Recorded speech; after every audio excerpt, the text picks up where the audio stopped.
एक पिता की 7 बेटियां थी। कितनी? राजा था, एक राजा था और राजा की 7 बेटियां थी। 7 बेटियां अच्छी थी, समझदार थी, सुंदर थी।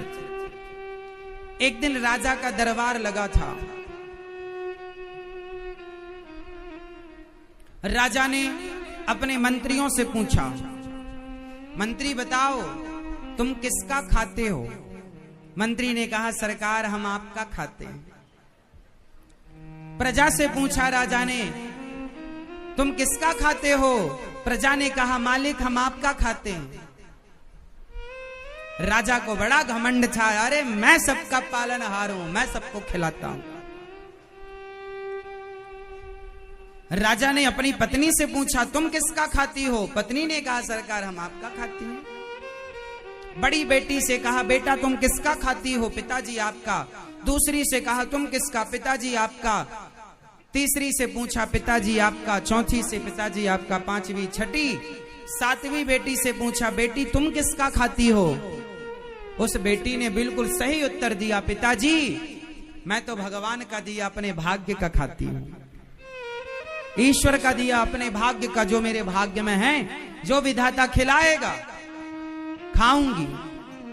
पिता को बात बड़ी बुरी लगी कि मेरी बेटी ऐसा कह रही है।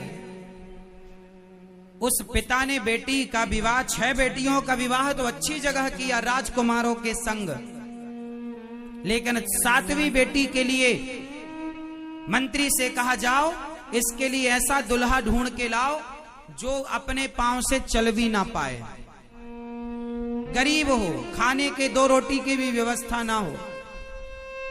जंगल में एक लकड़हारा था, लकड़ी काटने गया। अचानक उसे कोई रोग हो गया। वो जंगल में ही कई दिनों से भूखा प्यासा पड़ा था और दुबला पतला हो गया, मरने वाला था, 2-4 दिन में मर जाएगा। मंत्रियों ने बताया, महाराज जंगल में एक आदमी मिला है, बिल्कुल दुबला पतला, मरने की स्थिति में। राजा ने कहा, उसी से मेरी बेटी का विवाह करो, छोटी का। उसने कहा ना कि हम भगवान का दिया, देखते हैं इसको भगवान क्या देते हैं। हम तो देखो अपनी बेटियों का विवाह राजा महाराजाओं से किया, महलों में रह रही हैं, अब देखता हूं किसका भगवान इसे क्या देता है। छोटी बेटी का विवाह उस पिता ने उस लकड़हारे से कर दिया जो मरने वाला था, बीमार था, कोई नहीं था, गरीब, अब लकड़ी काट के गुजारा करने वाला। मैया को जगा दो, सुन ले थोड़ा सा। मेरी माँ 7 दिन सोगी, मुझे पता है। 2-2 बजे तक पंचायत करती हो, 2 बजे तक, और दिन में सोती हो कथा में।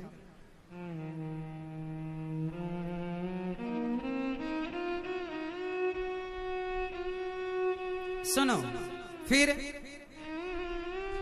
लड़की को लेके पिता जंगल गया, वहीं पे ले गया पंडित जी को, वहीं पे वो लड़का खड़ा भी नहीं हो पाया, उसी को उठा करके फेरे करवाए और उस राजा ने अपनी बेटी का विवाह किया। वो कन्यादान इत्यादि करके कुछ नहीं दिया, दहेज में कुछ नहीं दिया। एक बाप ने बेटी को बोले, तेरा भगवान देगा तुझे, तू कहती है कि हम अपने भाग्य का खाती हैं, देखता हूं तेरा भाग्य क्या है। एक पिता ने अपनी 7वीं बेटी को त्याग दिया, ये कहकर कि देखता हूं कि तेरा भगवान तुझे क्या देता है। लेकिन एक बात बताएं मेरी माँ, संसार भले आपको त्याग दे, लेकिन भगवान जब अपनाते हैं ना, तो दुनिया त्याग दे तो कोई फर्क नहीं पड़ता, गोविंद है ना अपनाने वाले। इसलिए परेशान ना हुआ करो कि अब हमारा कोई नहीं है। हैं जिनके नाथ जगन्नाथ हो, वो कोई अनाथ नहीं हो सकता। सबके नाथ, सबके नाथ, नाथों के नाथ जगन्नाथ, इसलिए उनके होते हुए कोई अनाथ। इसलिए वो लड़की, अब तो पिताजी चले गए, सारी फौज चली गई, जंगल में अब 2 लोग रह गए, एक लकड़हारा और एक राजा की 7वीं बेटी। दोनों पति पत्नी के रूप में हैं। उस स्त्री ने देखा, सातवीं बेटी ने देखा कि मेरा पति तो चल भी नहीं पाता। उसने पूछा अपने पति से, आपको क्या बीमारी है? उसने बताया कि मैं जंगल में आया, पता नहीं पेट में क्या हो गया, मैं चल भी नहीं पाया और पानी देने वाला भी कोई नहीं बचा। अब वो लड़की पत्नी धर्म निभा रही है। और देखिए, जीवन में स्ट्रगल करना पड़े, मेहनत करना पड़े तो करो। ये ना सोचो कि ये दिन क्यों आ गए, दिन तो आएंगे, अच्छे दिन आए तो बुरे दिन आएंगे। रोना नहीं है, घबराना नहीं है। अच्छे दिन आए हैं तो बुरे दिन भी आएंगे। दिन हमेशा बदलते हैं। पहले गर्मियों के दिन थे, अब बारिश के दिन आ गए। पहले सर्दियों के दिन थे, फिर गर्मियों के दिन। तो दिन तो मौसम भी बदलता है। बोलो हाँ, दिन तो ऋतुएं भी बदलती हैं, दिन तो मौसम भी बदलता है, प्रकृति नेचर भी दिन बदलती है। तो तुम्हारे और हमारे दिन नहीं बदलेंगे। सारा दिन सारा एक सा रहेगा क्या? सब दिन एक से होते हैं क्या? बोलो मेरी माँ। कभी तुम लड़कपन में बच्चे होते हो तो कभी तुम जवान होते हो, तुम्हारे दिन बदल गए। कभी तुम दौड़ते खेलते थे, थकते नहीं थे, अब 4 कदम चलते हो थक जाते हो। दिन बदल गए ना। समय एक सा ना रहेगा साहब, ना लड़कपन सदा रहेगा, ना जवानी सदा रहेगी, ना बुढ़ापा। बदल रहा है संसार, महसूस करो। परिवर्तनशील संसार को महसूस करो। बदल रहा, कभी होठों पे हंसी होती है तो कभी आंखों में आंसू होते हैं। यही बदलाव है। जो लोग कल तक साथ थे वो लोग आज खिलाफ हो गए। यही तो बदलाव है प्रकृति का। संसार में आए हो, इन सब से गुजरना पड़ेगा। हंस के गुजरो, रो के गुजरो। इसलिए हर स्थिति परिस्थिति में भगवान का स्मरण बनाए रखो। वो लड़की कल तक राजमहलों में रहा करती थी। भाई राजा के ठाट वाट तो अलग थे, मस्त खाना, मस्त पहनना, मस्त सब चीजें। अब वो लकड़हारे के संग है, सादे कपड़े में। पति बीमार है, करे तो करे क्या, खड़ा भी नहीं हो पा रहा है। तो आज शादी होते ही उसके कंधे पर वो सारी जिम्मेदारी आ गई जो एक स्त्री के कंधे पर तब जिम्मेदारी आती है जब पति मर जाए और बच्चे छोटे छोटे हों। जिस स्त्री का पति ना हो और बच्चे छोटे हों, उस स्त्री से पूछो कि जिम्मेदारी क्या होती है। वो स्त्री की स्थिति इसके सामने थी। शादी होते ही उसी दिन से, उसी समय से अब वो जंगल की लकड़ियां काटे और लकड़ी काट काट करके वो पास के शहर गांव में जाए, बेचकर नई नवेली दुल्हन, हाथ की मेहंदी नहीं छूटी, और वो जंगल की लकड़ियां। राजा की बेटी, समय है साहब, समय है। कल तक रानी थी, कल तक राजा की बेटी थी, राजकुमारी थी, अब लकड़हारा की पत्नी हो गई। समय क्या से क्या ना बना दे। इसलिए समय बदलता है और समय तुम्हें न चाहता। तुम्हारी कोई औकात नहीं, हमारी कोई हैसियत नहीं।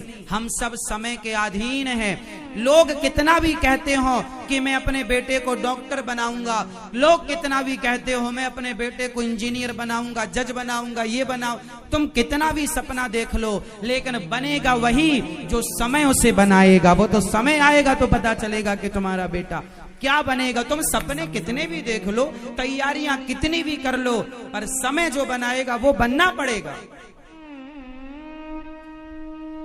समय कहेगा कि आलू का ठेला लगाओ तो ठेला लगाना पड़ेगा। समय कहेगा कि भीख मांगो तो भीख मांगना पड़ेगा। तुम कितना भी पढ़ लिख जाओ, लिख जाओ, क्या बड़े बड़े पढ़े लिखे इंजीनियर लोग क्या पानी पूरी का ठेला नहीं लगा रहे हैं? क्या सब्जी नहीं बेच रहे हैं? समय सब कराता है मेरी माँ। इसलिए तुम्हारे हाथ में तुम्हारे बच्चों की डोर नहीं है। तुम माँ बाप हो, अच्छा सोच सकते हो बच्चों के लिए, पर होगा वही, हुई है सोई जो राम रचि राखा। यही विधि का विधान है। इस जरा जरा सी बात को आदमी समझ ले तो सुखी हो जाए, टेंशन फ्री हो जाए, पर ना जाने कब तुम्हारी इस खोपड़ी में घुसेगी ये बातें।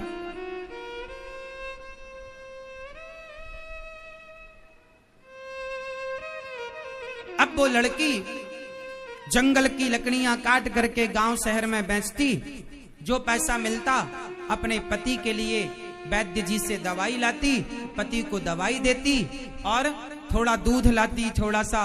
अब वो जंगल में एक छोटी सी झोपड़ी बना के, चूल्हा बना के जंगल की लकड़ियों से थोड़ा माटी के बर्तन ले आई, थोड़ा चावल ले आई, दाल ले आई, आटा ले आई, बर्तन ले आई और बेचारी उसने जंगल में गृहस्थी स्टार्ट कर दी, है ना। अब पति को बनाकर भोजन खिलाती, स्वयं खाती, थोड़ा दूध ले आती, दूध पिलाती। संयोग देखना कि वो दूध जब लाती और दूध अपने पति को गिलास भर देती हल्दी वाला, तो जब थोड़ा सा बच जाए ना, तो वहां जंगल में ना, अब उसे रहते रहते ये पता लग गया जंगल में जंगली शेर भी है, हाथी भी है। अब वो जानवरों के बीच में रहने लग गई, तो वो उसे उनसे घुलना मिलना हो गया, है ना। उसके कुटिया के बगल में एक नाग नागिन का जोड़ा रहता था, तो वो सांप सर्पणी जो थी वो दूध लाती, तो रोज थोड़ा बचा के सांप को भी दूध पिलाया करती, क्योंकि उसके संस्कार, हम भारतीय लोग हैं ना, हम नाग पंचमी को नाग को भी दूध पिलाते। भारत का आदमी ऐसे ही होता है, हिंदू आदमी ऐसे ही है कि सांप जहर देता है, लेकिन हमारी मान्यता हम उसे दूध पिलाते हैं। पूरी दुनिया ढूंढ लो साहब, ऐसी संस्कृति कहीं ना मिलेगी जो सांप को भी दूध पिलाने वाली संस्कृति हो, ये हिंदुओं की। जीव मात्र पर दया करने का संस्कार किसी के अंदर है तो पूरी मानव जाति में केवल हिंदुओं के अंदर यह संस्कार है, और किसी के अंदर हो तो मुझे बताना।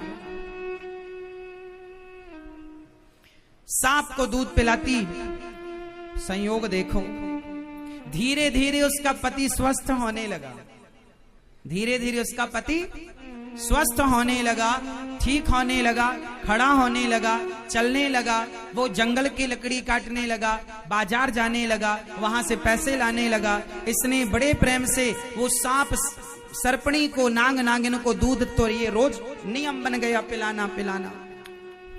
एक दिन सांप ने सपना दिया उस लड़की को, बोले तूने हमें दूध बहुत पिलाया है, जहां हम लोग बैठते हैं यहां बहुत सारा खजाना गड़ा हुआ है। याद रखना, भाग्य में जो होता है वो मिलता है, चाहे तुम्हारा बाप तुम्हारी शादी किसी के साथ भी कर दे, लेकिन तुम्हारे भाग्य में जो है मिलेगा। भाग्य में होता है तो भाग कर आ जाता है, और नहीं होता तो आया हुआ भी भाग जाता है। वो लड़की को सपने में सांप ने कहा कि यहाँ पे हाथ डालना तुम्हें खजाना मिलेगा। नाग नागिन से उसकी दोस्ती हो गई थी, रहते रहते वो दूध पिलाती, रोज वो नाग नागिन उसे पहचानने लगे। उसने वहां खोदा, उसे सचमुच सोने का घड़ा मिला, उसके अंदर सोने के सिक्के मिले, खूब धनवान हो गई। उसने उस जंगल में नगर बसाया, अपने लिए महल बनवाया, वो रानी हो गई। देखते देखते उसका लकड़हारा पति राजा हो गया, प्रजा बसाई, बाजार लगवाया। जो उसे अब लड़की तो थी, वो राजा की बेटी तो थी, तो राजकाज आता था उसे, तो कैसे चलाना। उसने सेना का संगठन किया, सेना बनाई, सेनापति बनाया, बढ़िया ठाट बाट चालू हो गया। टैक्स लेने लग गई और प्रजा की सेवा, खूब लंगर भंडारा लगवाया, कोई मेरे राज्य में भूखा नहीं रहेगा, खूब भंडारा, खूब दान पुण्य किया। सांप सर्पणी ने भी सोचा कि जब ये हमें दूध पिलाती है तो इसे धन मिल जाएगा, तो ये सदुपयोग ही करेगी। याद रखना, भगवान भी धन उसी को देते हैं जो अपने धन का सदुपयोग करता है। ईश्वर कहते हैं तूने सही जगह खर्च किया, तुझे देने से ठीक है। तू सेवा करता है, जो अपने परिवार में ही लगा रहता है, केवल अपना ही पेट भरे और सुरा सुंदरी में लगाए, भगवान उन्हें ज्यादा दिन देख के देख लेते, तुझे देने का लाभ नहीं है। वो लड़की देखते देखते महारानी हो गई। एक दिन की बात है कि वो रोज का नियम था कि वो रोज सबको, अब 20 साल हो गए इस बात को। कितने साल हो गए? 20 साल हो गए। एक दिन वो प्रजा को भोजन परोस रही थी कि तभी उसने देखा कि उसका बूढ़ा बाप लाइन में लगा था। तो लड़की है, अपने बाप को कैसा भी हो, कितना भी समय बीत जाए पर पहचान तो लेती। उस लड़की ने पहचान लिया। अच्छा, लाइन में केवल अकेला बाप नहीं था, उसकी 6 बहनें भी लगी थी। लड़की ने पहचान लिया, पिताजी आप। बाप नहीं पहचान पाया। आप कौन महारानी? पिताजी भूल गए, मैं आपकी बेटी साध्वी। लकड़हारे से ब्याह किया था आपने। आपने पूछा था किसका खाती हो, मैंने कहा था भगवान का दिया भाग्य का खाती हूँ। तो देखो ना, भगवान का दिया भाग्य का, जब भगवान पर विश्वास रखो ना पिताजी, तो वो सिर्फ उसका दिया हम नहीं, भगवान निमित्त बना के सबको खिलाते हैं। देखो आज आप भी खाने आए हैं। बताइए, पर आपकी ये दुर्गति कैसे हुई कि आपको रोटी के लिए लाइन में लगना पड़ रहा? क्या हुआ? उसके पिता ने बताया, बेटी मैं घमंड में, अभिमान में चूर हो गया। मेरे सेनापति ने धोखा दे दिया, अन्य राजाओं ने आक्रमण किया, और जिन जिन के घर मैंने अपनी बेटियां ब्याही, सबका भाग्य ना जाने क्या खेल खेला। सबके राज्य में आक्रमण हुआ, सबकी सत्ताएं मिट गईं, सब बेसहारे हो गए, दर दर की ठोकर खाते भटक रहे हैं, सालों हो गए। बहुत भूख लगी थी, सुना था कि इस राज्य में भोजन बंटता है, तो तुम्हारे द्वार पर भूख मिटाने आ गया। पिताजी, सबका पालन करने वाले भगवान होते हैं। भगवान हमें पैसा दे तो हमें ये नहीं सोचना चाहिए कि मैं पालनहार हो गया, मैं भगवान थोड़ी हूं। पिताजी, आपने अपने आप को भगवान मान लिया था। आपका अभिमान इतना बढ़ गया था कि आप सबसे अपनी तारीफ सुनते और कहते कि मैं सबका पालनहार हूं। पिताजी, वो अभिमान मिटा के आप भगवान की शरण में जाइए, और जो करते हैं भगवान को, उनकी मर्जी के बिना पत्ता नहीं हिलता, और वो देना चाहें तो भिखारी को भी करोड़पति बना दें, और वो लेना चाहें तो करोड़पति को भी भिखारी बना दें। ये परमात्मा का नित्य का काम है। पिताजी, अभिमान ना करना। उस लड़की ने अपनी सेना भिजवाई, अपने सेनापति को आदेश दिया कि पिताजी के राज्य पर जिसने आक्रमण किया हो उस राजा को पराजित किया जाए। सेनापति गया, राजा इत्यादि उसकी टुकड़ी गई, उसने पराजित किया, अपने पिता का राज्य लौटाया, अपनी बहनों का भी उसने राज्य लौटाया, और अपनी बहनों का राज्य लौटाकर उसने सबका ये घमंड मिटा दिया कि मैं करता हूं। करते कौन हैं? इसलिए आप कभी अपने आप को करता नहीं मानेंगे। हर व्यक्ति अपने अपने भाग्य का खाता है, कोई किसी को नहीं खिलाता, कोई किसी को नहीं खिला सकता। सबको खिलाने वाले भगवान हैं।